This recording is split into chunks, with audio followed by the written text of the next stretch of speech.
మన మధ్య అలాంటి వాళ్ళు లేరా? నీకు వేళాపాల లేదు, అరిచేస్తావు, కేకలేసేస్తావు. అర్ధరాత్రి కూడా అందరూ వింటున్నారే, అందరూ పడుకున్నారే, అరిస్తే వినిపిస్తుందే, పక్కింటి వాళ్ళు వింటారే, అస్సలు ఆలోచన లేదు. కారణం బుద్ధి లేనితనం, జ్ఞానం లేనితనం. ఇది కుటుంబాన్ని కూర్చుకునేటటువంటి వ్యక్తిత్వం. దీన్ని జయిస్తే బాగుంటుంది. బుద్ధి లేకుండా జీవించొద్దు, కానీ బుద్ధి కలిగి జీవించు. ఒక ఇల్లాలిగా, ఒక భర్తగా బుద్ధి కలిగిన వాడివైతే, జ్ఞానం కలిగిన వాడివైతే, దేవుని ఆత్మ కలిగిన వాడివైతే, సహోదరి సహోదరుడా, నీ నోరు నీ కంట్రోల్లో ఉంటుంది.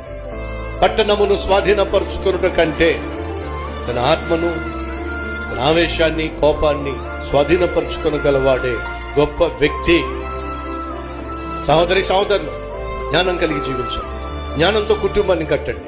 అరుపులతో, కేకలతో, భయపెట్టడంతో, పోలీస్ కేసులతో నీ కుటుంబాన్ని కట్టడం సాధ్యము కానే కాదు.